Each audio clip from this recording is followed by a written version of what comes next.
ஒன்று வரலாம். அஸ்ஸலாமு அலைக்கும் வரஹ்மத்துல்லாஹி வரகாத்து. அன்பிற்குரிய சகோதர சகோதரிகளை, இஸ்லாத்தின் பார்வையில் உணவு, உடை, உறைவிடம் என்ற தொடர் நிகழ்ச்சியில் நாம் பங்கெடுத்து கொண்டிருக்கிறோம். நேற்றைய தினம் வேட்டையாடுவது குறித்த சில சட்டங்களை நம்ம இறுதியாக பார்த்தோம்.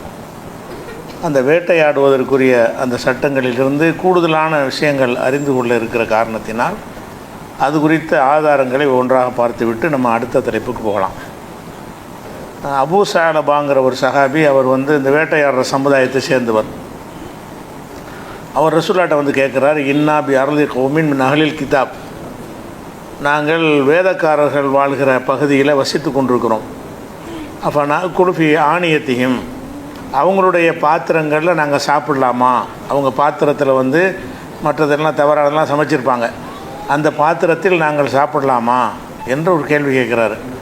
ரெண்டாவது, ஒபி அருளி சைதின் அசீதி கௌசி ஒபி கல்வி அல்லது லைசபி முஅல்லமின் ஒபி கல்வியல் முஅல்லமி, என்னுடைய பூமியில் 3 விதமாக நான் வேட்டையாடுகிறேன். வில்லு மூலமாக, வில்லில் அம்பு வைத்து வேட்டையாடுகிறேன். பயிற்றுவிக்கப்பட்ட நாய்கள் மூலமாகவும் நான் வேட்டையாடுகிறேன். பயிற்றுவிக்கப்படாத, பயிற்சி அளிக்கப்படாத நாய் மூலமாகவும் நான் வேட்டையாடுகிறேன். இதில் எது எனக்கு கூடுமானது என்று 4 கேள்வி கேட்குறார். ஒன்று பாத்திரத்தை பற்றி கேட்குறாரு, ரெண்டாவது வில் மூலமாக, அம்பு மூலமாக வேட்டையாடுவது, ரெண்டாவது பழக்கப்படுத்தப்பட்ட நாய் மூலமாக, பழக்கப்படுத்தப்படாத நாய் மூலமாகட்டு 4 கேள்வி கேட்குறார். அப்போ ரசூல் ஸல்லல்லாஹு அலைஹி சொல்கிறாங்க, இந்த வேதக்காரர்களுடைய பாத்திரத்தை பற்றி கேட்டு இல்லையா, அதை பொறுத்த வரைக்கும் ஃபைன் வஜத்தும் கைரஹா, வேறு பாத்திரம் இல்லை என்று சொன்னால் பொலாத்தா குலுஃபி, வேறு பாத்திரம் இருந்தது என்று சொன்னால் பொலாத்தா குலுஃபிஹா, அவங்க பாத்திரத்தை சாப்பிடாதீங்க. வேறு பாத்திரம் மட்டும், நமக்குன்னு தனி பாத்திரம் இருக்கும் என்று சொன்னால் நீங்கள் அவங்க பாத்திரத்தை சாப்பிடாதீங்க. இல்லம் தஜிது, உங்கள்கிட்ட வேறு பாத்திரம் இல்லை, அவங்களுடைய பாத்திரம் தான் இருக்குது, பாத்திரத்தை கொடுத்து விட்றாங்க, அந்த பாத்திரம் தான் நம்மள்கிட்ட இருக்குது, வேறு பாத்திரம் இல்லை என்று சொன்னால் ஃபகசிலுஹா ஒ குலூஃபிஹா, அந்த பாத்திரத்தை கழுவி விட்டு அதில் சாப்பிட்டு கொள்ளுங்கள். அப்போ பிற பொருள்களை பயன்படுத்துவதற்காக, சமைப்பதற்காக பிற மதத்தவர்கள் பயன்படுத்திய பாத்திரங்களை நம்ம சாப்பிட்லாம். நம்மள்கிட்ட பாத்திரம் இருந்தால் அதில் சாப்பிட்டுக்கலாம். இல்லை என்று சொன்னால் அதில் ஹோட்டலுக்கெல்லாம் போகிறோம், அதில் நம்ம தட்டை எடுத்துகிட்டு போக முடியாதுல்ல சாப்பிட்றதுக்கு, அங்கே என்ன வச்சுக்கிறானோ அதை சாப்பிட முடியும். அப்போ வேறு பாத்திரம் அங்கே கிடைக்காது. அப்போ அந்த பாத்திரத்தை கழுவி தான் கொண்டு வைப்பார்கள் என்று சொன்னால் அதில் என்னென்ன அவங்க சமைச்சிருக்காங்கன்னு பார்க்க தேவையில்லை. பாத்திரம் எந்த ஒரு பொருளையும் அசுத்தமாக்காது. இந்த பாத்திரங்களுக்குன்னு தனியான சட்டம் பிறகு இருக்குது, எடுத்து சொல்கிறோம், அதை பார்த்துக்குருவோம். அடுத்து என்ன செய்கிறாங்கன்னு கேட்டால், ஒமா சித்தவி கௌசிக்க இப்போ தக்கரத்தை இஸ்மல்லாஹி, நீ உன்னுடைய அம்பு மூலமாக வேட்டையாடினாய் என்று சொன்னால், அல்லாஹ்வுடைய பெயரை சொல்லி நீ வேட்டையாடி இருந்தால் ஃபகுல், நீ சாப்பிட்டுக்க. ஒமா சித்தபி கல்விக்கல் முஅல்லமி ஃபதக்கரத்தை இஸ்மல்லாஹி, பழக்கப்படுத்தப்பட்ட நாய் மூலமாக நீ வேட்டையாடி அல்லாஹ்வுடைய பெயரை சொல்லி வேட்டையாடி இருந்தால் அது வேட்டையாடி நீ சாப்பிட்டுக்கொள். உமா சித்தபி கல்விக்க கைரி முஅல்லமின், அது வேட்டையாட பழக்கப்படுத்தப்படாத நாய் மூலம் நீ வேட்டையாடினால் அதிரக்த தக்காத்தகு ஃபக்குல், வேட்டையாடிக்கிட்டு உசுரோடு கொண்டு தந்துருச்சு, பழக்கப்படுத்தப்படலை அந்த நாய், ஆனால் வேட்டையாடிய பொருளை என்ன செஞ்சு சாகடிக்காமல் உசுரோடு கொண்டு தந்தது என்று சொன்னால் நீ அறுத்து சாப்பிட்டுக்க. செத்ததாக கொண்டு தந்துச்சுன்னு சொன்னால் சாப்பிடாத. பழக்கப்படுத்தப்பட்ட நாயாக இருந்தால், பயிற்றுவிக்கப்பட்ட நாய்க்கு ஒரு சட்டம், பயிற்றுவிக்கப்படாத ஒரு நாய்க்கு சட்டம் என்று ரசூலுல்லாஹ் சொன்னாங்க. இந்த செய்தி புகாரியில் 5478வது ஹதீஸில் இருக்கிறது. அதே மாதிரி அம்பு மூலமாக வேட்டையாடும் போது ரசூலுல்லாஹ் என்ன செய்கிறாங்கன்னா, அம்பை கூர்மையான வீட்டி பகுதிகளில், கூர்மையாக குத்தக்கூடிய பகுதி, அந்த மாதிரி போய் குத்தி தாக்கி அந்த பிராணியை கொன்று இருந்தால் நீங்கள் சாப்பிட்டுக்கிறேன்னு. குறுக்கு வாட்டத்தில் போய் அடித்து சாப்பிடுச்சு, கடப்பாறை போட்டு அடிக்கிற மாதிரி, உலகை போட்டு அடித்த மாதிரி நீங்கள் கொடுத்த அம்பு இப்படி போகாமல் இப்படி போய் அடித்து சாவடிச்சுன்னு சொன்னால் அது வேட்டையில் வராது, அதை நீங்கள் சாப்பிடக்கூடாது. அடித்து சாவடித்தா சாப்பிடக்கூடாது, குத்தி சாவடித்தா என்ன செய்யலாம், சாப்பிடணும். அதுக்கு பேர் தான் வேட்டைங்கிறாங்க. வேட்டை என்று சொன்னால் அது கிழித்து கொண்டு போன வரையில் அதை தாக்கி இருக்கும் என்று சொன்னால் அதை நீங்கள் சாப்பிட்லாம், செத்து போனாலும் சாப்பிட்லாம். ஒயின் கத்தால்னு அவர் செத்தாலும் நீங்கள் வேட்டையாட அம்பை கொண்டு வேட்டையாடுறீங்க, அம்பு போய் தாக்கி அந்த இடத்துல உடனே செத்து போச்சு, அதுக்கு அறுக்க முடியாதுல்ல, செத்ததுக்கு பிறகு அறுக்க முடியாது. அதுவே அறுத்ததாக ஆயிரும். பிஸ்மில்லா சொல்லி நீங்கள் செஞ்சுருந்தீங்கன்னா அதுவே அறுத்ததில் சேர்ந்து விட நீங்கள் சாப்பிட்டுக்கிடலாம். ஆனால் நீங்கள் அந்த அகல வாக்கில் போய் அடித்து அம்பு வந்து நீங்கள் அப்படி பிறண்டு போய் இப்படி போய் தாக்குது, இப்படி போய் தாக்காமல் இப்படி போய் தாக்குது, இப்படி போய் தாக்கி மண்டையில் அடித்து ஏதாவது ஒன்று செஞ்சு செத்துருச்சுன்னு வைங்க, அதை சாப்பிட முடியாது. உசுரோடு இருந்துச்சாலும் அறுத்து சாப்பிட்லாம். கம்பனால் தாக்கி அதுக்கு உசுறு இருந்தால் தான் அறுத்து சாப்பிட்லாமே, அதுக்கு சட்டம் கிடையாது. அப்படிங்கிறதையும் இந்த வேட்டையாடுவதற்குரிய ஒரு சட்டத்தை ரசூலுல்லாஹ் சொல்கிறாங்க. இது புகாரில் 5477வது ஹதீஸில் இருக்கிறது. அதே மாதிரி ஒரு நம்ம வேட்டையாட ஒரு நாயை அனுப்புகிறோம். நம்மளை மாதிரி இன்னும் கொஞ்சம் பேர் நாயை அனுப்புகிறாங்க. ஒரு மானை பிடிச்சிருக்குது, அதுக்கு பக்கத்தில் நம்ம அனுப்புகிற நாயும் இருக்கிறது. வேறு ஆளுக்குன்னு வேட்டையாடுவாங்கல்ல, அவங்க வந்து பிஸ்மில்லா சொல்லாத ஆட்களாக இருப்பாங்க, வேறு சமுதாயத்துக்காரங்களாக இருப்பாங்க. அந்த நாய்களும் மற்றவங்க அனுப்புகிறாங்க. ஒரே மானை வந்து நம்முடைய நாயும் அவங்க அனுப்புகிற நாயும் இப்போ பக்கத்தில் நிற்கிது. எது வேட்டையாடுன்னு தெரியல. இந்த மானை போய் பிடிச்சது வந்து நம்ம அனுப்புன நாயா வேறவங்க அனுப்புகிற நாயான்னு தெரியல. பல நாய்கள் அங்கே நிற்கிது, மானை செத்து கிடக்குது. அந்த நாய் பிடிச்சி தான் செத்துருக்கு, எந்த நாய் பிடிச்சிச்சின்னு தெரியல. அப்படி இருந்துச்சுன்னு சொன்னால் உன்னுடைய நாய் மாத்திரம் அங்கே இருந்தால் தான் நீ சாப்பிட்ணும். வேறு நாய்கள் அங்கே இருந்துச்சுன்னு சொன்னால் அந்த நாய்கள் வந்து பிஸ்மில்லா சொல்லி அனுப்புனான்னு உங்களுக்கு தெரியாதுல்ல. நீங்கள் அனுப்புன நாய்க்கு தான் பிஸ்மில்லா சொன்னீங்க. பிஸ்மில்லா சொல்லி அந்த நாயை அனுப்பும்போது பிஸ்மில்லா சொல்லி அறுத்த கணக்கில் வந்துடும். அப்படி இல்லாமல் வேறு நாய்கள் ஒயின் காலத்தஹா கிலாபன் மின் கைரிகா, வேறு நாய்கள் அங்கே கலந்திருக்கும் என்று சொன்னால் சந்தேகம் வந்துடுதுல. நம்ம அனுப்பின நாய் தான் பிஸ்மில்லா சொல்லி அனுப்பின நாய் தான் வேட்டையாடிது என்று சந்தேகம் இல்லாமல் தெரிஞ்சால் தான் சாப்பிடணும். அது சந்தேகத்துக்குரியது ஆகிடுச்சின்னு சொன்னால் அதை சாப்பிடாதுன்னு ரசூலுல்லாஹ் சொல்கிறாங்க. இது ஒரு புகாரில் வரக்கூடிய 5483வது ஹதீஸில் இருக்கிறது. இதெல்லாம் வேட்டையாடக்கூடியது. அதே மாதிரி வந்து நம்ம வந்து ஒரு வேட்டையாடுறோம், ஒரு மானையோ ஒரு முயலையோ அம்பை வச்சு வேட்டையாடுறோம். வேட்டையாடினவுடனே அது போய் தண்ணிக்குள்ளே விழுந்து செத்துருச்சு. வேட்டையாடினது வந்து என்ன செஞ்சிருச்சு, தண்ணிக்குள்ளே விழுந்து செத்துருச்சு. அப்போ சாப்பிடக்கூடாது. அது தண்ணியில் உள்ளது முங்கி அதனால் மூச்சு விட முடியாமல் செத்துருக்கும்ல. உங்கள் வேட்டையினால் செத்துருன்னு சொல்ல முடியாது. ஒரு அம்பை எய்கிறோம், அம்பை எய்து தரையில் விழுந்துருச்சுன்னு செத்துருச்சின்னு சொன்னால் நம்ம வேட்டையினால் செத்துச்சின்னு அர்த்தமாயிரும். நம்ம அம்பு எய்தவுடனே பாஞ்சு போய் விழுந்து என்ன செஞ்சு தண்ணியில் போய் விழுந்துருச்சு. தண்ணியில் விழுந்தால் எதுவும் சாவத்தானே செய்யும். தண்ணியில் விழுந்துருச்சின்னு சொன்னால் மூச்சு திணறல் ஏற்பட்டு செத்துருக்கும். நம்ம வேட்டையினால் செத்துதுன்னு வந்தால் தான் நம்ம அறுத்த மாதிரி வரும். அப்படி இல்லாமல் இருந்துச்சின்னு சொன்னால் ஃபைன் வக்கா ஃபில் மாய் ஃபலாத்தாக்கும், தண்ணீரில் போய் விழுந்துருச்சின்னு சொன்னால் நீ சாப்பிடாத. அது உசுறு இருந்தால் சாப்பிட்லாம். தண்ணியில் விழுந்துருச்சு உசுறு இருந்தால் எப்போவுமே சாப்பிட்லாம். எந்த மாதிரி நீங்கள் வேட்டையாடினாலும் சரி, அது உயிரோடு வந்துருச்சுன்னா தான் அறுத்துருவோமே. அறுத்து சாப்பிட்ற சட்டத்தில் வந்துடும். செத்த நிலையில் உள்ளதுக்கு தான் அந்த சட்டம். தண்ணியில் விழுந்து போகிறீங்க, தண்ணியில் செத்து கிடக்குது, நீங்கள் எரிஞ்ச அம்பு தான் அது மேலே பட்டிருக்குது. ஆனால் அந்த அம்புனால் செத்துச்சா தண்ணியில் முழுகி செத்துச்சான்னு உங்களுக்கு தெரியாது. அப்போ சந்தேகத்துக்கு இடமானது என்ன செய்யாதீங்க, சாப்பிடாதீங்கன்னு ரசூலுல்லாஹ் சொல்லிடுறாங்க. அதே மாதிரி வந்து ஒரு இது புகாரில் 5484வது ஹதீஸில் இருக்குது. ஒரு அம்பை எய்கிறோம், எய்தவுடனே அம்பு எங்கே போச்சுன்னா தெரியலை. தேடி பார்க்குறோம். 2 நாள் 3 நாளைக்கு பிறகு பார்த்தோம்னா அங்கனுக்குள்ளே ஒரு செத்து கிடக்குது. ஒரு முயலோ எதுக்கு நீ குறி வைக்கிறீங்க, அது எந்த பக்கம் அம்பு போணுச்சுன்னு இது அம்பை கவனிக்கிறீங்க, அது தென்படலை. 2 நாளைக்கு பிறகு அந்த இடத்த கண்டுபிடிச்சிங்கன்னு சொன்னால் அப்போ நீங்கள் என்ன செய்யலான்னு சாப்பிட்லாம். அப்படி இருந்தாலும் 1 நாள் 2 நாளைக்கு பிறகு இருந்து உங்கள் அம்புடைய தாக்குதல் மாத்திரம் அதில் இருந்தால், நீங்கள் பட்ட அம்புடைய தாக்குதல் மாத்திரம் அதில் இருக்கும் என்று சொன்னால் நீங்கள் சாப்பிடுங்க. அப்படி இல்லை என்றால் நீங்கள் சாப்பிடாதீங்க. அப்படி 2 நாள் 3 நாள் கழிச்சு கூட சாப்பிடலாம், கெட்டு போகாதுல. அதுக்கு பிறகு கெட்டு போயிடும். அப்போ செத்து போன நிலையில் உள்ளதையும் நம்ம சாப்பிடலாம். இது மைத்தத்தில் வராது. மைத்தத்தை ஹராம்னு சொல்கிறோம்ல, அதாவது முறையாக அறுக்கப்படாமல் செத்ததெல்லாம் ஹராம்ங்கிறோம்ல. இந்த வேட்டையாடுதல் மூலமாக வரக்கூடியது வந்து முறையாக அறுக்கப்பட்ட கணக்கில் வந்துவிடும். அது தான் முறையாக அறுக்கப்படாமல் செத்த கணக்கில் இது வராது. அப்படிங்கிறது தான் இது புகாரில் 5484 ஹதீஸில் இருக்குது. அதே மாதிரி வந்து சரி, இது எல்லாமே வந்து வேட்டையாடுவதற்குரிய ஷரத்துகள். அதை வேட்டையாடுவதன் மூலமாக நம்ம ஒரு பொருளை தாக்கணும் என்று சொன்னால் அதுக்கு உசுரை பிஸ்மில்லா சொல்லியிருக்கணும். பிஸ்மில்லா சொல்லி அம்பை எய்யணும். பிஸ்மில்லா சொல்லி துப்பாக்கியானால் என்ன செய்யணும், சுடணும். பிஸ்மில்லா சொல்லி நாயை அனுப்பணும். பிஸ்மில்லா சொல்லி ஈட்டி எறியணும். இப்படி சொல்லி அது கரெக்டாக அதில் பட்டு உங்களுடைய தாக்குதல்னாலேயே செத்துருச்சுன்னு சொன்னால் அது செத்து தான் நீங்கள் எடுத்துக்கிறாதீங்க. அது வேட்டையாடுவதற்கு அனுமதிச்சது அல்ல. அல்லாஹ் வந்து மைத்தை ஹராமாக்குனாலும் வேட்டையாடுவதற்கு அல்லாஹ் அனுமதிச்சிட்டான்னு வச்சுக்கிறேன். நீங்கள் வந்து தாக்கின பிறகு உசுரோடு இருக்கும் என்று சொன்னால் அதில் பஞ்சாயத்தில் தாக்கி அறுத்து சாப்பிட போகிறோம். உசுறு இருந்து அறுத்து தான் சாப்பிடணும். இன்னொரு பிஸ்மில்லா சொல்லணும். பிஸ்மில்லா சொல்லி முறையை அறுத்து சாப்பிடணும். இப்படிங்கிறது வந்து இந்த வேட்டை பிராணிக்குடைய சட்டத்தில் இருந்து நுழைக்கிறோம். அப்போ வந்து ஃபஸ்ட்டு அல்லாஹ் ஹராமாக்குற விஷயம் இன்னமா ஹர்ரமா அலைக்குமுல் மைத்தத்தை அல்லாஹ் ஹராமாக்கியிருக்கிறான் என்ற அந்த விஷயத்துக்கு தான் 2 நாளாக விளக்கம் கொடுத்தோம்.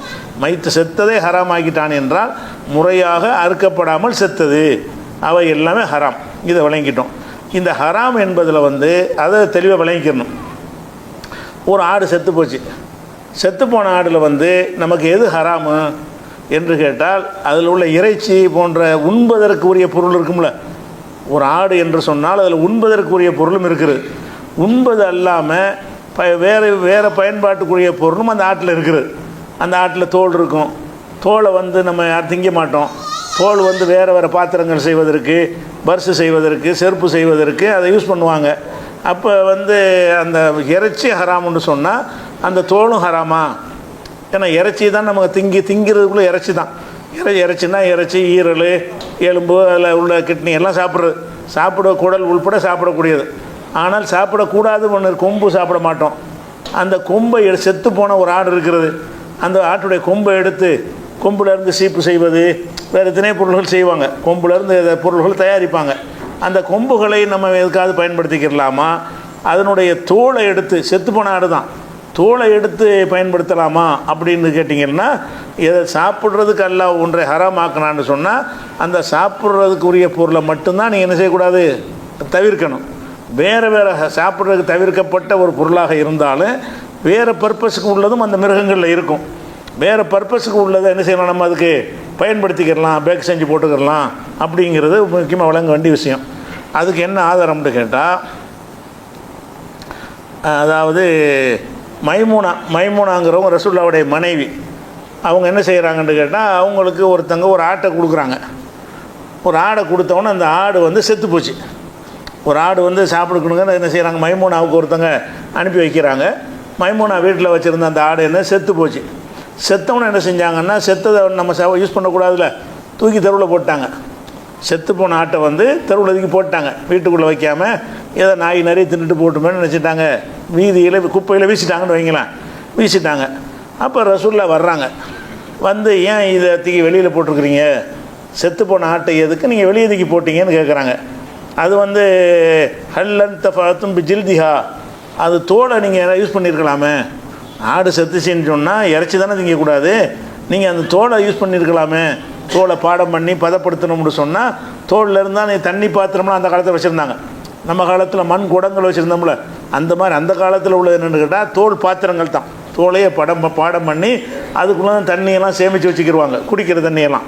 அப்போ அதுக்கெல்லாம் பயன்படுமே, வேறு பர்பஸ்க்கு பயன்படுமேன்னு கேட்குறாங்க. அப்போ மக்கள்லாம் சொல்கிறாங்க, இன்னக மைத்தத்துன், அது செத்தது மைத்தத்தில், அது அந்த தோலை எப்படி யூஸ் பண்ணுவோன்னு கேட்குறாங்க. ரசூலுல்லாஹ் வந்து தோலை எடுத்து பயன்படுத்துங்கிறாங்க. மக்கள் கேட்குறாங்க, இன்னக மைத்தத்துன், அது செத்ததாயிற்று அப்படிங்கிறாங்க. அது செத்ததுன்னா முறைப்படி அடக்கப்படலையே அப்படின்னு சொல்கிறாங்க. அப்போ ரசூலுல்லாஹ் சொல்கிறாங்க, இன்னமா ஹர்ம அக்குலுஹா, சாப்பிடுவதுதான் ஹராம். அது பிரிச்சிடுறாங்க ரசூல் ஸல்லல்லாஹு அலைஹி வஸல்லம். ஒன்று ஹராமாக்கப்பட்டுச்சுன்னு சொன்னால் சாப்பிடத்தான் ஹராமாக தவிர அந்த சாப்பிடுவதற்கு அல்லாத பொருள்களும் அந்த மிருகங்களில் இருக்கும். அந்த பொருள்களை விற்று காசாக்கலாமா, சம்பாதிக்கலாமா, பயன்படுத்திக்கலாமான்னா அது தாராளமாக பயன்படுத்திக்கலாம். அப்போ செத்து போன ஒரு ஆடாக இருந்தாலும் அந்த ஆட்டை வந்து இறைச்சியை சாப்பிடுவதை தவிர்த்து கொண்டு தோலை உரித்து எடுத்து என்ன செய்யலாம், பதப்படுத்திக்கிடலாம்.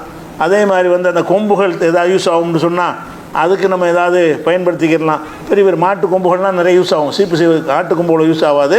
எருமை மாடு அந்த மாதிரி கொம்புகளெல்லாம் சீப்புலாம் செஞ்சு விற்கிறாங்கல்ல, அந்த சீப்புகள்லாம் செய்வதற்கு நல்ல தரமான சீப்புகள் அதில் தான் தயாரிக்கிறாங்க.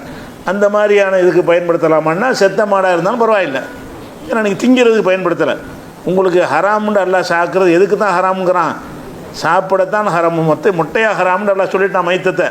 ஆனால் ரசூலுல்லாஹ் விளக்கிடுறாங்க, மைத்தத்து ஹராம் என்று சொன்னால் இன்னமா ஹருமா அக்குலுஹா, அதை சாப்பிட்றது தான் உங்களுக்கு ஹராமு அப்படின்னு ரசூல் ஸல்லல்லாஹு அலைஹி வஸல்லம் அவர்கள் விளக்க சொல்லிட்டாங்க. இது புகாரில் 1492 ஹதீஸ்லையும் 2221 ஹதீஸு 5531 5532 இந்த ஹதீஸ்லையெல்லாம் இந்த ஒரு சம்பவம் இருக்கிறது. அப்போ இதிலிருந்து நம்ம என்ன வழங்குறோம்னு கேட்டால், எதெல்லாம் ஹராமாக்கப்பட்டிருக்கிறதோ அந்த பிராணி, நாய் உள்பட, நாய் ஹராம்னா அதுக்கு என்ன அர்த்தம்? திங்கிற ஹராம்னா இறைச்சி தான் ஹராம். இறைச்சினா மற்ற எல்லாம் தான் திங்கிறதுக்கு உள்ளது. எதெல்லாம் சாப்பிட்றதுக்கு உள்ளதோ அதுதான் உங்களுக்கு ஹராம். அப்போ நாய் தோலில் வந்து பந்தெல்லாம் தயாரிக்கிறாங்க, வேறு வேறு பொருள்கள்லாம் தயாரிக்கிறாங்க. நாய் தோலை வச்சு நம்ம பாடம் பண்ணலாமா, விற்கலாமா?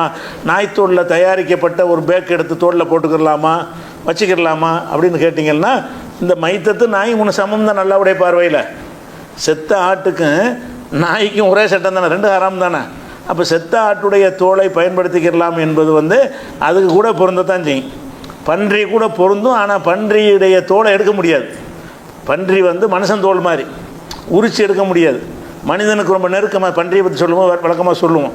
அப்போ பன்றி தோலையும் சட்டப்படி கூடும் என்றாலும் இப்போ சீச்சு தான் எடுக்க முடியும். இப்போ ஆடு மாதிரி முழுசாக உரிச்சிலாம் எடுக்க செய்ய முடியாது. எல்லா பிராணியும் உரிச்சு எடுக்கலாம், பன்றியும் மனுஷனையும் உரிக்க முடியாது. தோலை உரிச்சிடணும்னு திட்டு சொல்லிக்கிறோமே தவிர மனுஷன் தோலை உரிக்க முடியாது, பன்றி தோலையும் உரிக்க முடியாது. அப்படி பேச்சுக்கு அப்படி உரிச்சு பக்குவமாக ஏதாவது செஞ்சு எடுத்துட்டான்னு சொன்னால், அதில் ஏதாவது பந்து ஏதாவது செய்கிறான்னு சொன்னால் செஞ்சுட்டு போகிறான், அதுக்கு தடை கிடையாது. இந்த ஒரு செய்தி மாத்திரம் இல்லாமல் இன்னும் பல இடங்களில் தெளிவாகவும் ரசூலுல்லாஹ் சொல்கிறாங்க.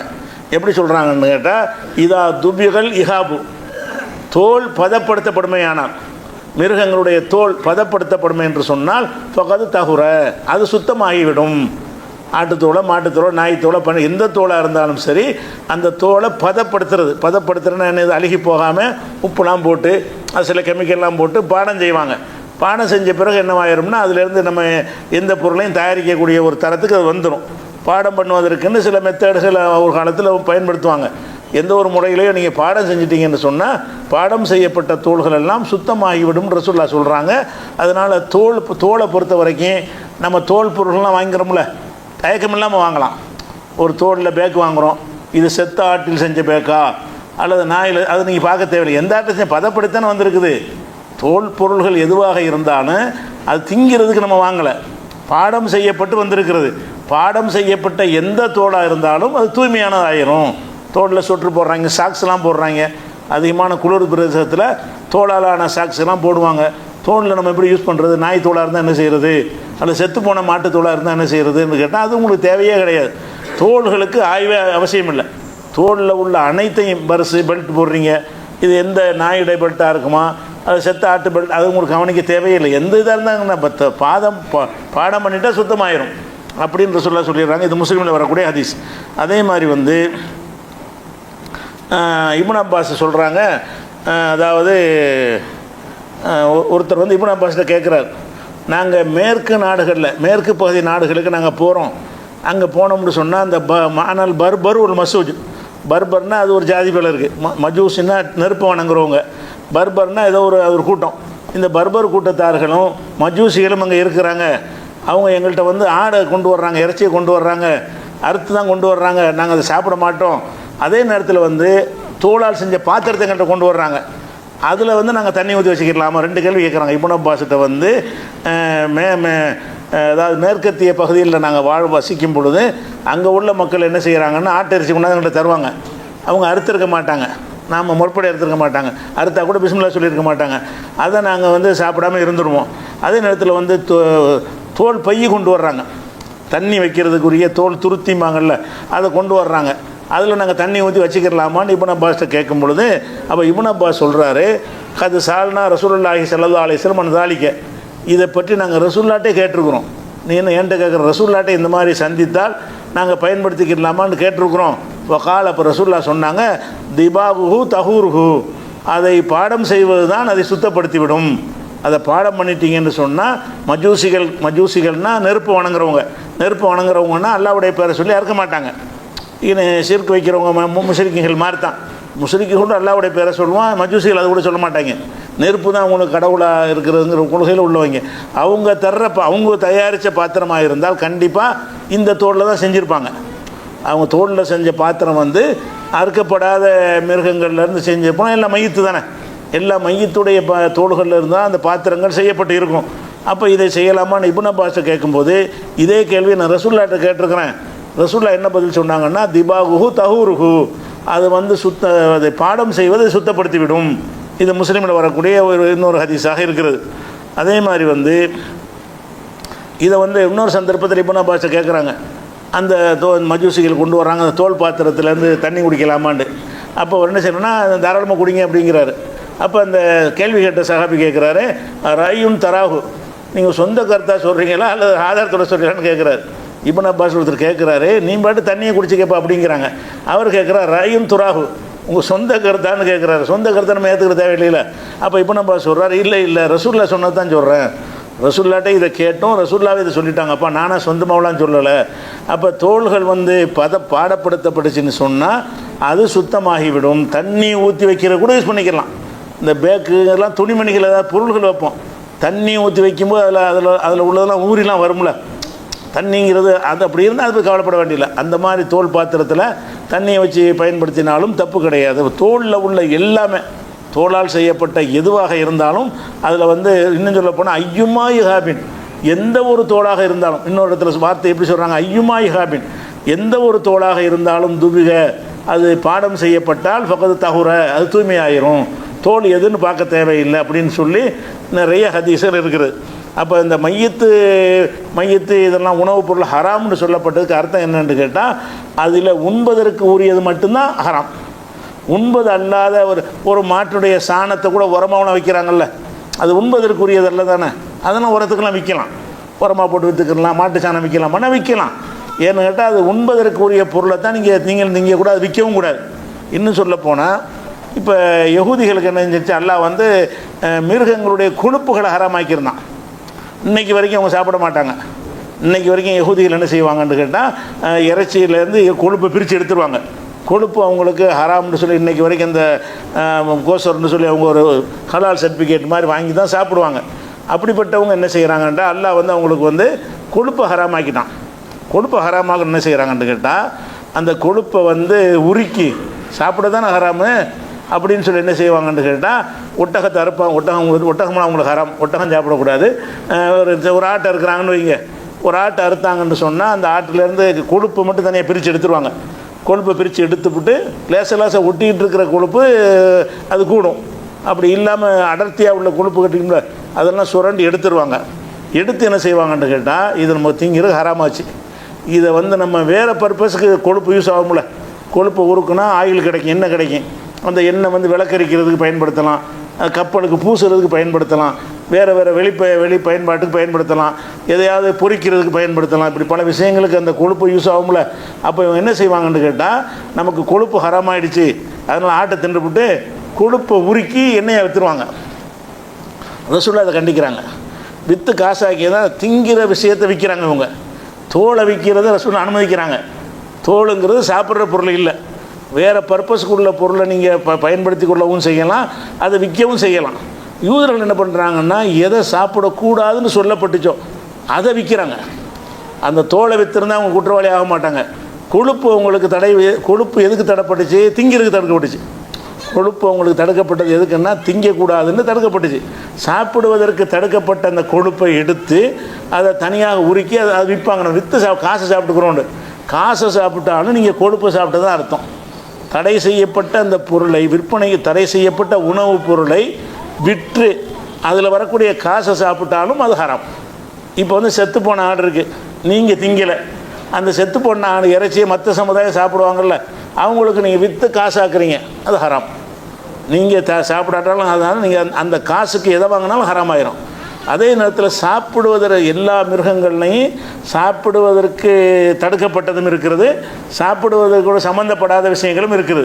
சாப்பிடுவதற்கு சம்மந்தப்பட்டதாக இருக்குமே ஆனால் அதையும் சாப்பிடக்கூடாது, அதை விற்றும் சாப்பிடக்கூடாது.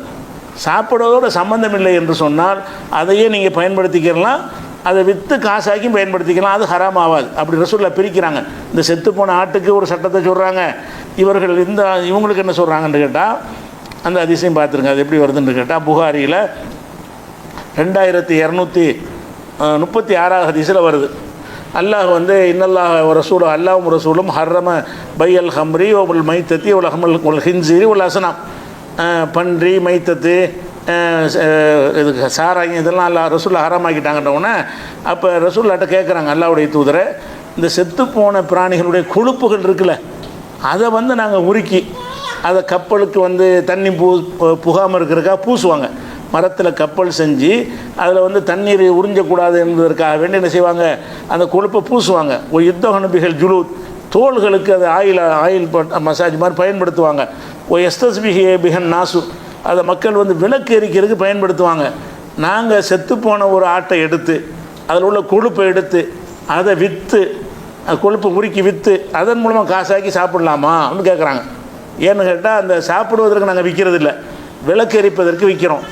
தோள்களை வந்து இந்த கப்பலுக்கு முலாம் பூசுவதற்கு பயன்படுத்துகிறோம். அதே மாதிரி தோள்கள் பாலிசி போடுவதற்கு அந்த எண்ணெயை பயன்படுத்துகிறோம்.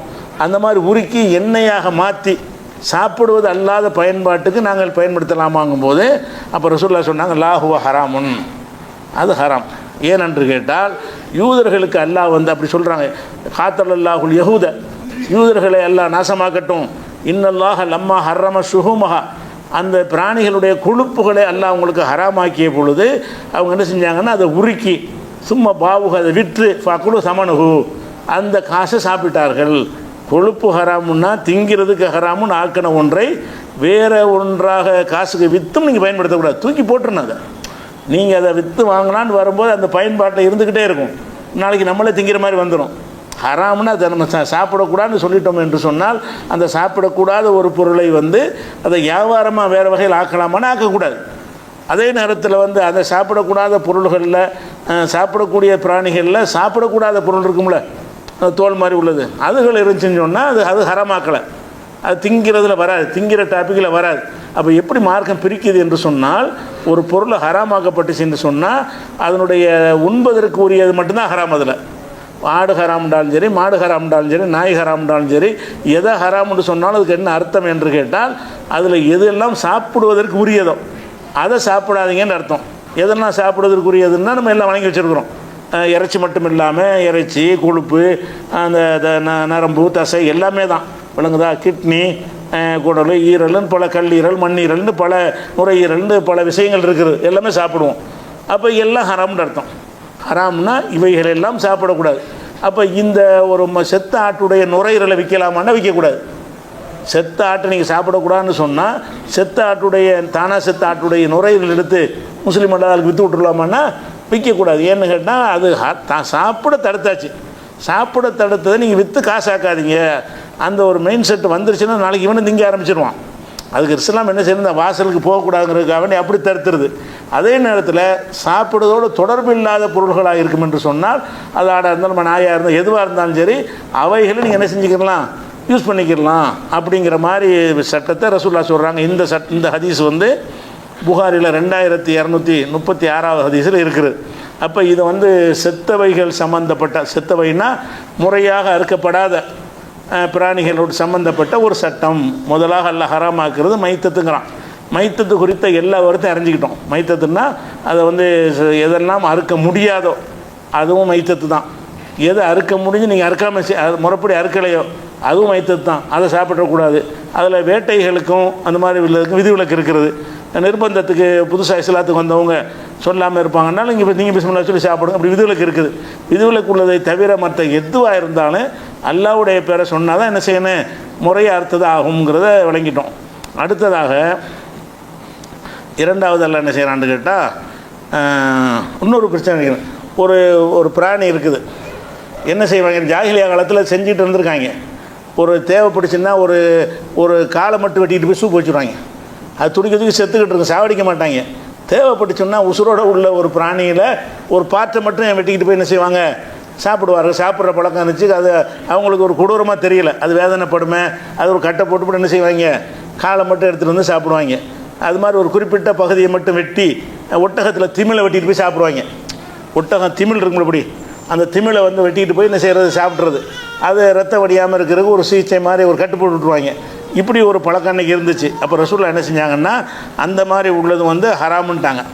அதாவது மா குத்திய மினல் பஹி மத்தி ஒஹிய ஹையத்தும், எந்த ஒரு உயிருள்ள ஜீவன்ன்றது உயிர் இருக்கும்போது எது பிரிக்கப்படுகிறதோ, உசுறு இருக்கும்போது எதை நீங்கள் பிரித்து எடுத்துட்டீங்களோ பஹிய மைத்தத்துன், அது மைத்தத்து சட்டத்தில் அடங்கிவிடும்.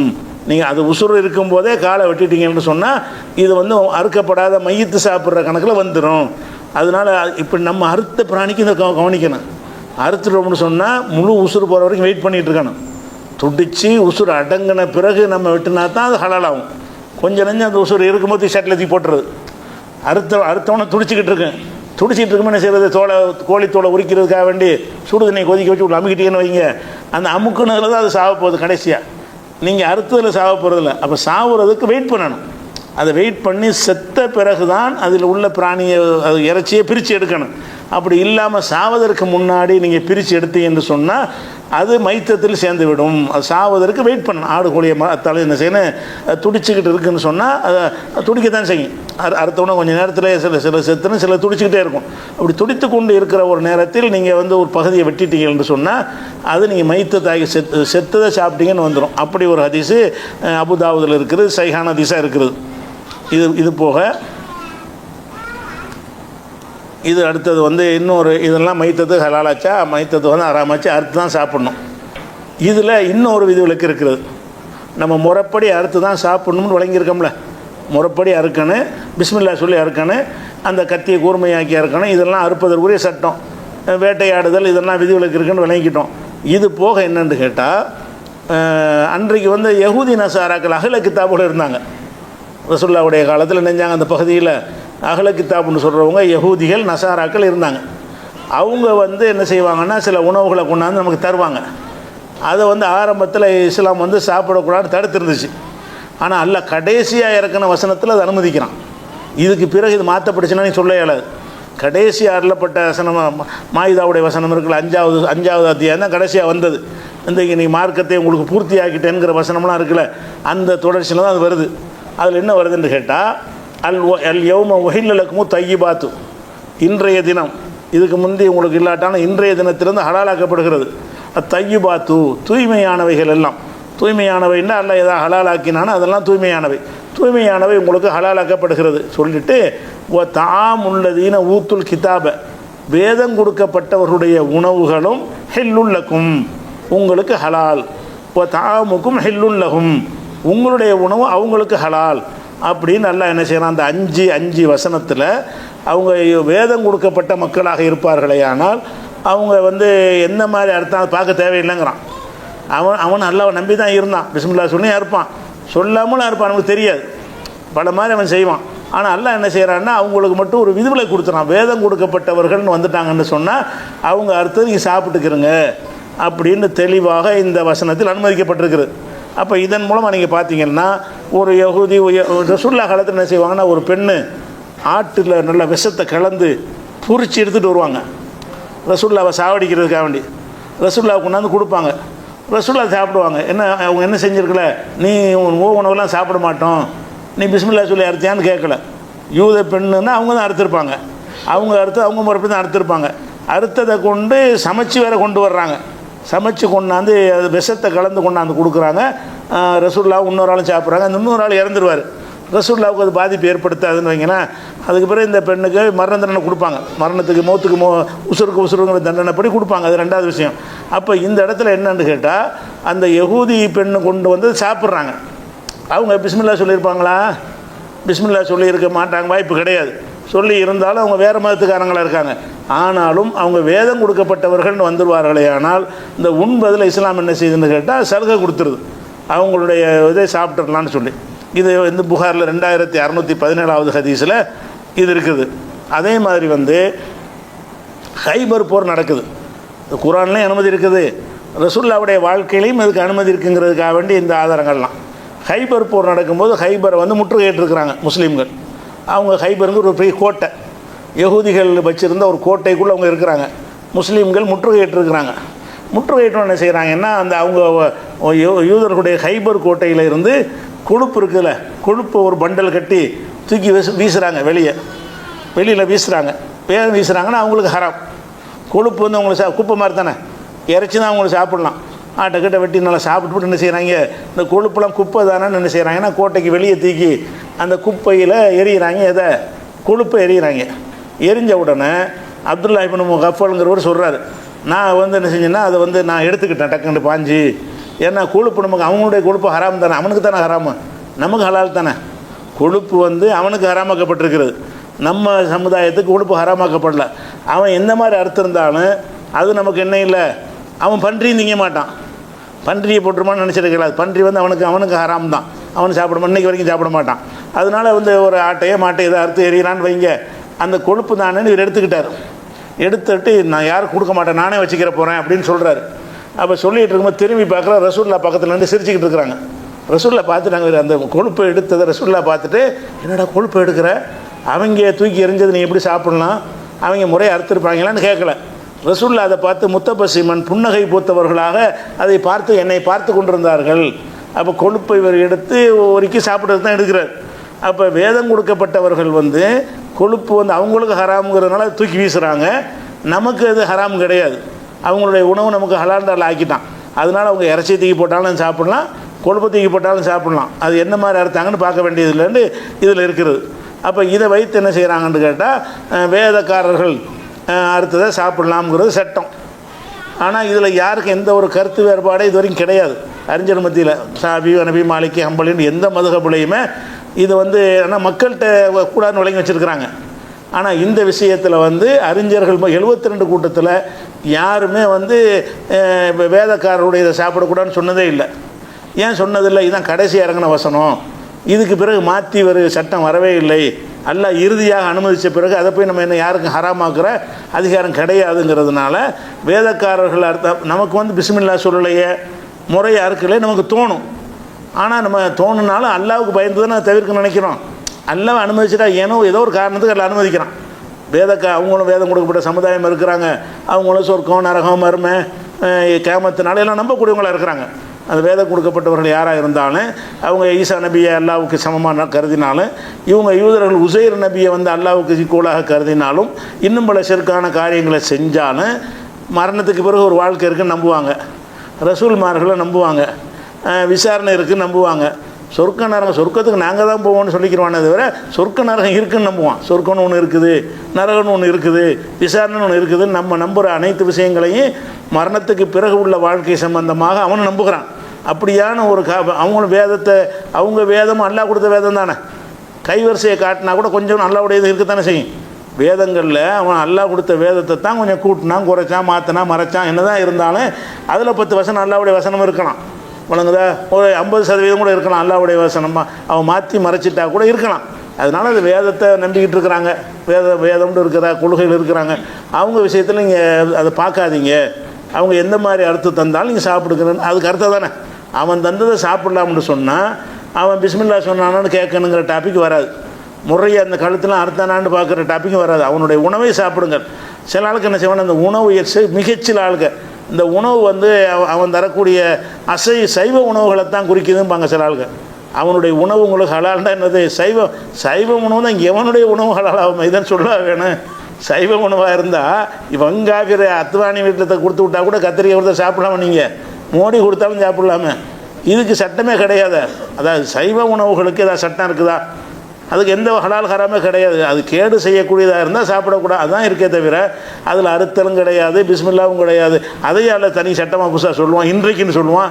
அப்போ இதுக்கு வந்து ஹராமாக இருந்துச்சாப்போ இன்று ஹலாலாக்குறேன்னு சொல்வதுலேருந்து என்னன்னு கேட்டால் ஏற்கனவே ஹராமாக்கப்பட்டு இருந்தது அசைவத்தான், சைவம் கிடையாது. சைவம்னு சில விளக்கங்களை கொடுத்தா ரொம்ப கம்மியாக ரொம்ப மைக்ரோவான ஆளுக்கு தான், ஒரு மதிக்கத்தக்க அறிஞர்கள் கிடையாது.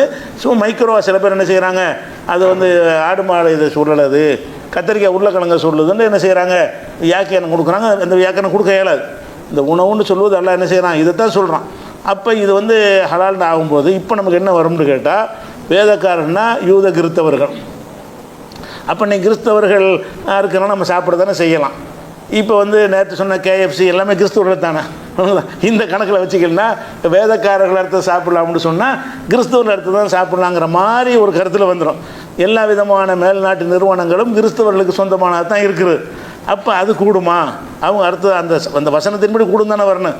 அந்த வசனத்தின்படி கூடும் என்று சொல்லி ஜாகிர் நாய்க்கு போன்ற ஆளுக்கெல்லாம் சொல்லியிருக்கிறாங்க. இதை வச்சுட்டு அது கூடும்னு சொல்லி அவங்க கிறிஸ்துவ வேதக்காரங்களாக இருக்கிறதுனால அவங்க அடுத்ததை சாப்பிட்லாம்னு நினைஞ்சிருக்கிறாங்க, சொல்லி இருக்கிறாங்க.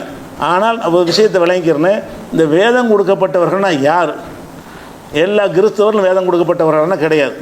அந்த வேதம் யாருக்கு கொடுக்கப்பட்டுச்சோ அவங்க தான் வேதக்காரர்கள்.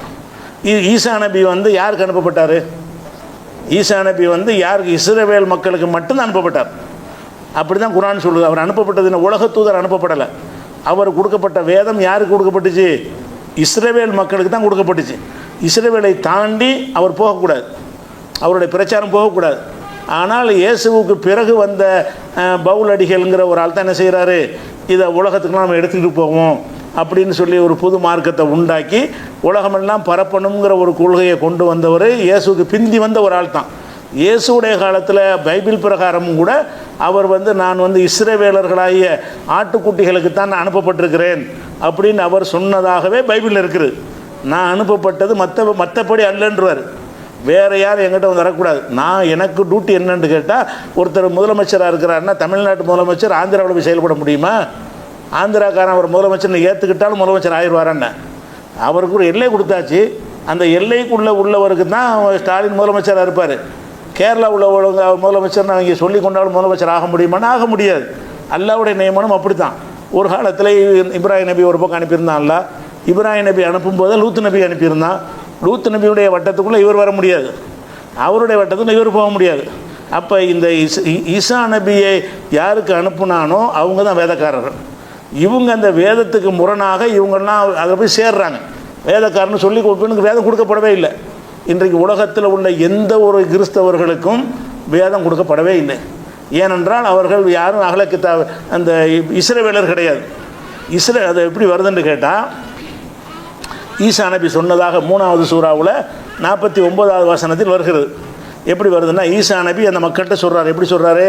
ஒரு ரசூலன் இலா பனி இஸ்ராயில, நான் பனி இஸ்ராயிலுக்கு தூதராக வந்திருக்கிறேன். ஈசா நபியே போய் ரசூலுல்லாஹ் என்ன சொன்னாங்க? யார்? இன்னி ரசூலுல்லாஹி இலைக்கும் ஜமியா, மனிதர்களே உங்கள் அத்தனை பேருக்கும் நான் ரசூலா வந்திருக்கேன்னு முகமது நபி சொன்னாங்கன்னு குர்ஆன் சொல்லுகிறது. ஈசா நபி என்ன சொல்கிறாருன்னு கேட்டால், ஒரு ரசூலன் இலா பனி இஸ்ராயில், பனி இஸ்ராயிலுக்கு இஸ்ரவேல் மக்களுக்கு தான் நான் தூதராக வந்திருக்கிறேன் அப்படின்னு அவர் சொன்னதாக 3:49 வசனம் சொல்லுகிறது. அப்போ ஈசா நபி இஸ்ரவேலருக்கு உரியவர் என்று சொன்னால் அவருடைய வேதம் யாருக்கானது? அவங்களுக்கு தான் கொடுக்கப்பட்டவன் தான் வேதக்காரன். அந்த வேதக்காரன் என்று சொன்னால் அல்லாஹ் தான் வேதத்தை கொடுக்குறான். யார் கொடுத்தான்னு அவன் தான் வேதக்காரனே தவிர கொடுக்கப்படாதவன நானும் வேதத்துக்காரன் இவனா சொல்லிக்கிட்டான்னு சொன்னால் அது அங்கீகரிக்கப்படாது. இவங்கெல்லாம் வேதக்காரில் வரமாட்டாங்க. அதே மாதிரி வந்து 5:72 வசனத்தில் நல்லா சொல்லி காட்டினா, காலல் மசீஹுன்னா ஈசா நபிக்கு இன்னொரு பேர். மசீஹ் ஈசா நபி சொன்னார்கள், யாபனி இஸ்ராயில் மக்களே, ஓபுதுல்லாஹ் ரப்பி வ ரப்பக்கும், உங்கள் இறைவனும் என் இறைவனுமாகி அல்லாவை வணங்குங்கள் அப்படின்னு அவர் ஈசா நபி சொன்னார் என்று குர்ஆனில் வருகிறது. யார்கிட்ட சொல்கிறாரு? யாபனி இஸ்ராயில் மக்கள்கிட்ட தான் சொல்கிறார் அப்படி என்று குர்ஆனும் சொல்கிறது. அதே மாதிரி வந்து ஈசா நபியை பற்றி 43:59 வசனத்தில் சொல்லும் பொழுது, இன்ஹுவ இல்லா அபுதுன் அன்னாம்னா அலைஹி, ஈசா நபி என்பவர் வந்து நம்முடைய அருள் பெற்ற ஒரு நல்லடியார். ஜஅல்நாஹு மஸலன் லி பனி இஸ்ராயில் மக்களுக்கு அவரை முன்மாதிரி ஆக்கியிருக்கிறோம். அவர் முன்மாதிரி யாருக்கு தான் முன்மாதிரி? அவரை யார் ஃபாலோ பண்ணணும்னா இஸ்ராயல் மக்கள் தான். ஈசா நபி செஞ்ச போதனையை வந்து இஸ்ரவேல் அல்லாதவர்கள் பின்பற்றுவார்களே, ஆனால் அவங்க அது தப்பு, அவங்களுக்கு அது கிடையாது, கொடுக்கப்படவே இல்லை. அவங்களுக்கு அந்த வேதம் அவங்களுக்குரியது ஆகாது. அப்போ வஜால்நாஹு மஸலன் லி பனி இஸ்ராயில், அவரை இஸ்ரவேல் மக்களுக்கு ஒரு முன்மாதிரியாக ஆக்கியிருக்கிறோம்னு அல்லாஹ் 43:59 வசனத்தில் சொல்லி காட்டுகிறான். அதே மாதிரி இது காலை 21:6 வசனத்தில் சொல்கிறான். இது கால ஈசபுன் மரியமுடைய மகன் ஈசா சொன்னார், யாபனி இஸ்ராயில் மக்களே, இன்னி ரசூலுல்லாஹி இலைக்கும், நான் அல்லாவிடமிருந்து உங்களுக்கு தூதராக வந்திருக்கிறேன். இஸ்ராயில் மக்களேன்னு கூப்பிடுறாரு, அல்லாவிடமிருந்து உங்களுக்கு நான் தூதராக வந்திருக்கேங்கிறாரு. அப்போ ஈசா நபி அனுப்பப்பட்டது யாருக்கு தான்? இஸ்ரவேலை தவிர யாரும் அவங்க ஈசா நபியை பின்பற்றுவோன்னு சொல்வார்களே, ஆனால் அது ஈசா நபியுடைய கொள்கைக்கு மாற்றம். இவங்க பின்பற்றுவது ஈசா நபியை கிடையாது. உலகத்தில் உள்ள கிறிஸ்தவர்கள் யாராக இருந்தாலும் சரி, அவங்க பின்பற்றுவது குர்ஆன் பிரகாரமும் ஈசா நபி பின்பற்றவில்லை, பைபிள் பிரகாரமும் பின்பற்றவில்லை. அவங்களுடைய பைபிள் பிரகாரம் என்ன செய்யும்னு கேட்டால், ஒரு அம்மா வந்து என்ன செய்வாங்க, பிள்ளைகளுக்கு அறிவுரை சொல்லணும்னு கேட்பாங்க. அவர் என்ன செய்வார்? பிள்ளைகளின் அப்பத்தை எடுத்து நாய்க்குட்டிகளுக்கு போடுவது அழகல்ல, நான் இஸ்ரவேலர்களாய் ஆட்டுக்குட்டிகளுக்கு அனுப்பப்பட்டவனை தவிர மற்றபடி அல்லன்றுவார். அறிவுரை சொல்லி கேட்பாங்க, நீ இஸ்ரவேலா, இஸ்ரவேலுக்கு தான் அறிவுரை சொல்லுவான். இஸ்ரவேல் இல்லாத கானானிய ஸ்திரீ, கானான்கிற ஒரு இனத்தை சேர்ந்தவங்க, அவங்க வந்து கேட்கும்பொழுது என்ன செய்வார்னா மறுத்துருவார். உனக்கெல்லாம் பயன் பண்ண முடியாது, நீ எங்கால இருந்தா வா. ஏன்னா அவர் டியூட்டி எனக்கு கொடுத்த டியூட்டி அதுதான். இஸ்ரவேல் மக்களை நல்வழிப்படுத்தினு நான் அனுப்பியிருக்கிறான். இஸ்ரவேல் மக்களுக்கு தான் நான் சொல்வேனே தவிர உனக்கு கிடையாது என்று அவர் மறுத்து விட்டார்னு சொல்லி பைபிளிலே பல இடங்களில் சொல்லப்பட்டிருக்கிற இந்த அறிவுரை. அப்போ பைபிள் பிரகாரம் பார்த்தாலும் ஈசா நபியை வந்து இஸ்ரவேலை தவிர யாரும் ஏற்றுக்கொள்ளக்கூடாது. இஸ்ரவேல் சமுதாயத்தில் உள்ளவனாக இருக்கணும். இஸ்ரவேல்னா யார்? யாக்கூப் நபி. இஸ்ராயலுங்கிற வார்த்தை வந்து யாக்கூப் நபிக்கு இன்னொரு பேர். இஸ்ராயலுங்கிறோம்ல, அந்த இஸ்ராயலுங்கிற யாருன்னு கேட்டால் இப்ராஹிம் நபியுடைய மகன் இஸ்ஹாக்கு, இஸ்ஹாக்குடைய மகன் யாக்கூபு. அந்த யாக்கூபுக்கு இன்னொரு பேர் இஸ்ராயில். இப்ராஹிம் நபியுடைய பேரன் இருக்கார்ல, அந்த பேரனுக்கு பேர் தான் என்னது? இஸ்ராயலுங்கிறது. இஸ்ராயல் மக்களுக்கு பேர் பனி இஸ்ராயில். இஸ்ரவேலர்னு நம்ம சொல்கிறோம்ல, அப்போ இஸ்ரவேலர்னா யாராக இருக்கணும்னு கேட்டால் யாக்கூப் நபி வழித்தோன்றலாக இருக்கணும். இப்போ அமெரிக்காவில் கிறிஸ்தவர்கள்லாம் வந்து யாக்கூப் நபி வழித்தோன்றல்களா? அவங்களுடைய இனமே வேறு இதில் வரவே மாட்டாங்க, இந்த வகையில் வரமாட்டாங்க. இந்தியாவில் உள்ள கிறிஸ்தவர்கள்லாம் யாக்கூப் நபியுடைய வழித்தோன்றலாக வருவாங்களா? அப்போ உங்களுக்கு இந்த வேதம் தரவே படவில்லை. அப்போ இவங்க வந்து இந்த விளங்காம வேதக்காரர்கள் வந்த உடனே வேதக்காரர்கள்னால் இவனா தப்ப வேதக்காரன்னு சொல்லிக்கிட்டான்.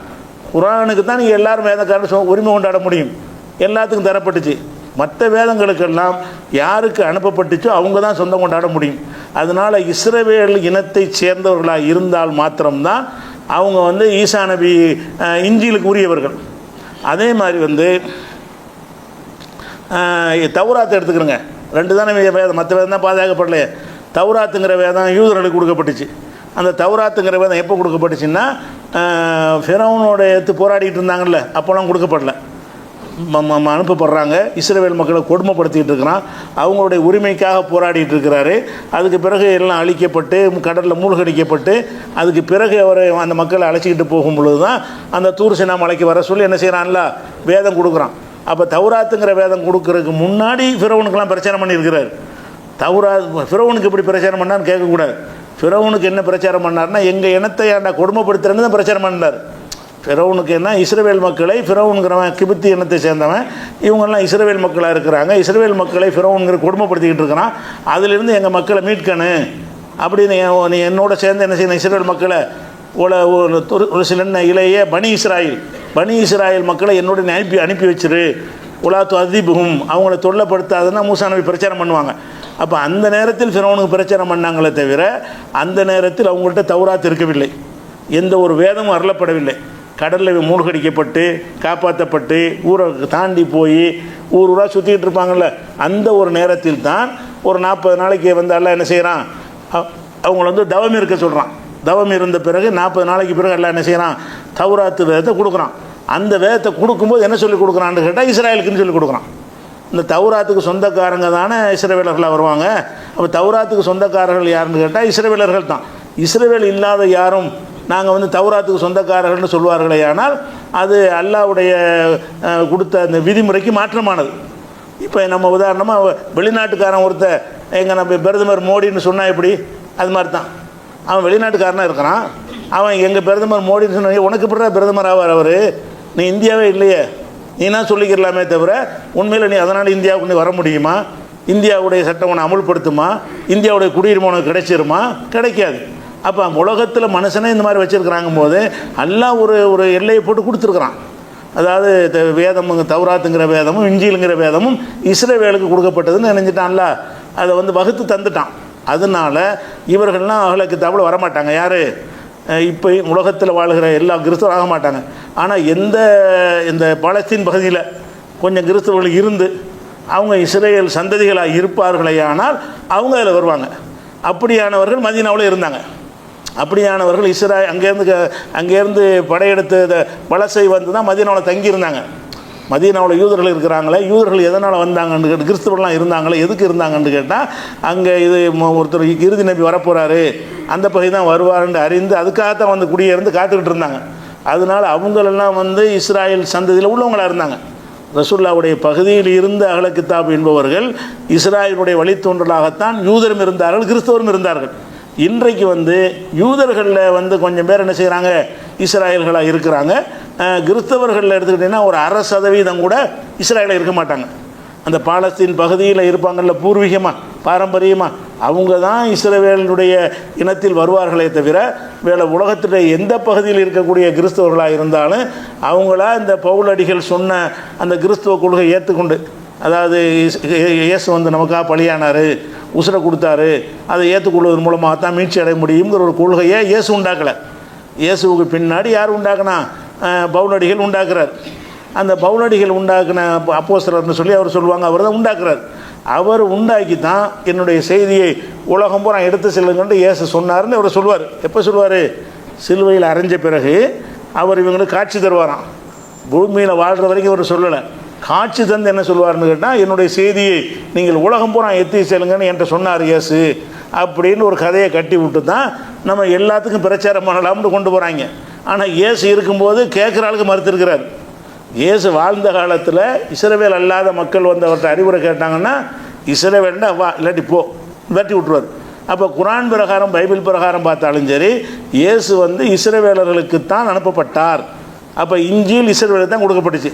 தௌராத்து எப்படி கொடுக்கப்பட்டுச்சுன்னு சொன்னால், தௌராத்தை சொல்லும்போது வார்த்தைனா மூசல் கிதாப், மூசாவுக்கு ஒரு வேதத்தை கொடுத்தோம். ஒஜால்னா ஹுதன்லி பனி இஸ்ராயில், அந்த வேதத்தை இஸ்ரவேல் மக்களுக்கு வழிகாட்டி ஆக்கினோம். தௌராத்துங்கிற வேதம் யாருக்கு கொடுக்கப்படலை? இஸ்ரவேல் அல்லாத மக்களுக்கு கொடுக்கப்படவில்லை. ஒஜால்னா ஹுதன்லி பனி இஸ்ராயில், பனி இஸ்ராயிலுக்கு நேர்வழியாக ஆக்கினோம் அப்படிங்கிற ஒரு விஷயத்தை வந்து 17:2 32 23 வசனத்திலையும் அல்லாஹ் சொல்லி காட்டுகிறான். அதே மாதிரி வந்து உலகது ஆத்தேனா மூசல் ஹுதா, மூசாவுக்கு நேர்வழியை வழங்கினோம். நேர்வழின்னா அந்த இஸ்லாம் மார்க்கத்தை வழங்கினோம். அவுரசனா பனி இஸ்ராயில் கிதாப், இஸ்ராயல் மக்களுக்கு இந்த கித்தாபை வேதத்தை வாரிசு முறையில் வழங்கினோம், உரிமையாக்கி கொடுத்தோம். இந்த வேதத்தை கொடுத்தது யாருக்கு தாங்கிறான்ல? இஸ்ராயல் மக்களுக்குறான். அந்த கித்தாபை கொடுத்தது யாருக்கு தான்? இஸ்ராயல் மக்களுக்குன்ட்டான். அதனால் வேதக்காரர்களுடைய உணவை சாப்பிடலாம் என்பது அது மாற்ற முடியாத அல்லாஹ்வுடைய சட்டம். ஆனால் வேதக்காரர்கள் யார் என்றால் அவர்கள் வந்து இஸ்ராயலின் சந்ததிகளாக இருக்கணும். இப்போ உள்ள இந்த KFC இவங்களெல்லாம் யார் கிடையாது? இப்ராஹிம் நபியுடைய பரம்பரையில் வந்த ஆளுக்கு கிடையாது, இஸ்ராயலுடைய வழித்தொண்டல் கிடையாது, இவங்க வந்து அந்த கித்தாபுக்கு உரிமையாளர்கள் கிடையாது. அப்படிங்கிறதுனால இது இந்த கருத்தை வச்சு தான் நவீன ஃபத்வாவெல்லாம் கொடுத்துருக்குறாங்க. அவங்க இஸ்ராயலில் வந்துடுறாங்க, கிறிஸ்தவர்கள் ஒட்டுமொத்தமாக கல்யாணம் பண்ணுறவங்களும் இப்படி சொல்லுவாங்களே, கிறிஸ்தவ பெண்களை கல்யாணம் பண்ணுறான்னு சொல்லுவாங்க. அந்த வசனத்தில் அதுவும் அனுமதிக்கப்படுது. எந்த வசனத்தில்? 5 வசனத்தில் அதையும் சொல்லி காட்டுறான்ல. உணவும் ஹலாலாக இருக்குது. அதே மாதிரி வந்து வேதம் கொடுக்கப்பட்டவருடைய பெண்களும் ஒல் முஹசனாத்து மினல்லதீன ஊத்துல் கிதாப், வேதம் கொடுக்கப்பட்டவருடைய பெண்களும் உங்களுக்கு ஹலாலு. நீ கல்யாணம் பண்ணுறதா இருந்தால் அந்த வேதம் கொடுக்கப்பட்ட பெண்களை ஆண்களை மணக்கக்கூடாது. வேதம் கொடுக்கப்பட்ட ஆண்களுக்கு நம்ம பெண்ணை கொடுக்கக்கூடாது. ஆனால் பெண்கள் என்ன செய்யலாம்? மணந்து கொள்ளலாம் அப்படின்னு சொல்லும்போது யாரை சொல்கிறான்? அவங்க இஸ்ராயல் வழி தோன்றலாக தான் இருக்கணும். இன்றைக்கு என்ன செய்கிறாங்க? இந்த வசனத்தை வைத்துக்கொண்டு வேறு இந்த கிறிஸ்துவ பெண்களை அந்த மேல் நாட்டு வேலைக்கு போனவங்களாம் கல்யாணம் பண்ணிக்கிறாங்க. கேட்டால் அல்லாஹ் அனுமதிச்சிருக்கிறான். இந்த 5 வசனத்தை காட்டி அல்லாஹ் எங்களுக்கு அனுமதிச்சிட்டான். அனுமதிச்சது எப்படி அனுமதிச்சிருக்கிறான்? வேதம் கொடுக்கப்பட்டவர்கள்னு அனுமதிச்சிருக்கிறான். யகுதி நசரான்னு சொல்லலை. வேதம் கொடுக்கப்பட்டவர்னா வேதம் யாருக்கு கொடுக்கப்பட்டுச்சு? எடுத்து காட்டு, குரான்லேருந்து காட்டு. வேதம் கொடுக்கப்பட்டது இஸ்ராயலுக்கு தான் கொடுக்கப்பட்டுச்சு, உனக்கெல்லாம் கொடுக்கப்படலை. வேதம் கொடுக்கப்படாத சமுதாயத்திலேருந்து பொண்ணை கட்டிவிட்டு என்ன செய்கிறாங்க? வேதம் கொடுக்கப்பட்டதை கல்யாணம் பண்ணுறோன்னு சொல்கிறாங்க. அந்த மாதிரி விஷயத்தினால அவங்களுடைய உணவுக்கு விதிவிலக்கு. வேதம் கொடுக்கப்பட்டவர்களுக்கு என்ன செய்யுது? எல்லாம் வந்து உணவுக்கு விதிவிலக்கு கொடுத்துட்டான். நமக்கு பார்த்தா ஏற்றுக்கிறாத மாதிரி இருக்குது. என்ன இது? இந்த இப்னு அப்பாஸ்லாம் இதை வந்து மறுத்திருக்கிறார். எதை? வேதக்காரர்களை பெண்ணை கல்யாணம் பண்ணலான்னு சொல்லி அவர்கிட்ட சொல்லும்போது சிறுக்கு வைக்கிறால கல்யாணம் பண்ணக்கூடாதுன்னு நல்லா சொல்கிறான். ஈசாவை அல்லாஹ்வுடைய மகன் என்று சொல்வதை விட பெரிய சிறுக்கு என்ன இருக்க முடியும் அப்படின்னு சொல்லி இப்னு அப்பாஸ் இதை மறுப்பார். ஆனால் அது அறிஞர்கள்லாம் எல்லோரும் அவரை கண்டிப்பாங்க. இதான் கடைசி ஆயத்து பண்ணி நம்ம அல்லாஹ்வை ஏற்றுக்கிட்ட பிறகு நீ என்ன அதை கண்டிக்கிறேன்னு கேட்பாங்க. எல்லா அறிஞரும் இப்னு அப்பாஸை கண்டிப்பாங்க. இப்னு அப்பாஸ் மட்டும்தான் இதை மறுப்பார். எப்படி மறுப்பார்? சிறுக்கு வச்சுருக்கிறவங்கள கல்யாணம் பண்ணாதுன்னு நல்லா குரானில் சொல்கிறான். இந்த பெண்கள் வந்து சிறுக்கு வைக்கிறாங்க. என்ன மாதிரி சிறுக்கு வைக்கிறாங்கன்னா, ஈசாவை அல்லாஹ்வுடைய மகன்கிறாங்க. மகன் என்று சொல்வதுக்கு மிஞ்சின சிறுக்கு என்ன இருக்குங்கிறார் அவர். ஆனால் அவருக்கு என்ன விளங்கலை? இதுதான் கடைசி இறங்குனது, படைச்ச இறைவனை இதை அனுமதிச்சிட்டான் அப்படிங்கிற விளங்காமல் சொல்கிறாரு. அனைத்து அறிஞர்களும் இப்னு அப்பாஸை வந்து கவுண்டர் பண்ணிடுறாங்க. இப்னு அப்பாஸ் சொல்கிற சரியில்லை, சிறுக்கு வைக்கிற கல்யாணம் பண்ணக்கூடாதுன்னு சொன்ன அந்த அல்லாஹ் தான் இறுதி வசனமாக அவங்கள கல்யாணம் பண்ணிக்கன்னு சொல்கிறான் அப்படின்னு சொல்கிறதுனால அவருக்கு. ஆனால் இப்படி பிரிச்சிருக்கணும். எப்படி பிரிச்சிருக்கணும்? வேதம் கொடுக்கப்பட்டவர்கள்னால் யார்? உலகத்தில் உள்ள இல்லாதவங்களாம் அவங்களாம் இஸ்லாமுங்கிற மார்க்கத்தான் ஏற்றுக்கொள்ளணும். இப்போதைக்கு அவங்க வந்து இந்த ஏற்றுக்கொள்ளவே கூடாது. அவங்களுக்கு வந்த நபி முகமது நபி தான். இப்போ அதைத்தான் ஏற்றுக்கொள்ள கடமைப்பட்டிருக்காங்களே தவிர அவங்க ஈசா நபியை ஏற்றுக்கிறேன்னு ஒரு புது மதத்தை ஏற்றுக்கொண்டார்களே. ஆனால் அதுபோல் இது புது மதம், ஈசா நபி மதம் கிடையாது. இது இன்றைய கிறிஸ்தவர்கள் ஈசா நபியுடைய மதம் என்ன? அல்லாஹ் மட்டும் வணங்க தான். நான் அல்லாஹ்வுடைய தூதர், நீங்கள் அல்லாஹ் வணங்குங்கன்னு தானே கடைசி வரைக்கும் அவர் சொன்னார். இவங்களுடைய கொள்கை என்னன்னு கேட்டால் 3 கடவுள், பிதா சுதன் பரிசுத்த ஆவின்னு சொல்லி 3 கடவுள் கொள்கைன்னு சொல்வது இயேசுடைய மதமா? அது வேதத்துடைய கொள்கையா? அந்த கொள்கை அந்த வேதம் கொடுக்கப்பட்ட கொள்கையாக இருக்குமா?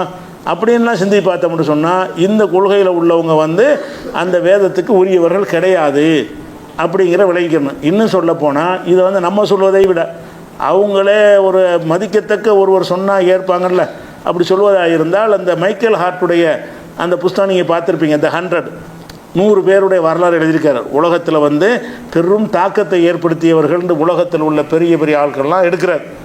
ஆயிரக்கணக்கான பேர் லிஸ்ட் எடுத்து அதில் வடிகட்டி முதல் தரமாக ஒரு 100 பேரை தேர்ந்தெடுக்கிறார். அந்த 100 பேரை தேர்ந்தெடுத்து 100 பேர் த 100 தமிழ்லேயே அந்த புஸ்தகம் வந்திருக்கு, 100 பேருண்டு. அந்த புஸ்தகத்தை என்ன செய்கிறாருன்னா வெளியிடுறார். வெளியிடும்போது அதில் முதல் ஆளாக முகமது நபி சொல்கிறார். அந்த 100 பேரில் ஃபஸ்ட்டு யார்? நான் முகமது உலகத்தில் தோன்றிய எல்லா தலைவர்களையும் முகமது நபிக்கு தான் நான் முதலிடம் கொடுப்பேன் அப்படின்னு சொல்லிட்டு அவர் கேள்வி அவரை எழுப்பி பதில் சொல்கிறார். ஈசா நபியை நான் 3வது இடத்துல வச்சுருக்கிறேன். அந்த புக்கில் ஈசா நபி எத்தனை இடத்துல வச்சுருக்காரு? 3வது இடத்த கொடுத்துருக்காரு. ரசூலுல்லாவுக்கு முதலிடம் கொடுத்துட்றாரு கிறிஸ்தவராக இருந்தும். ஈசா நபிக்கு முதலிடம் 3வது இடம் கொடுக்குறாரு.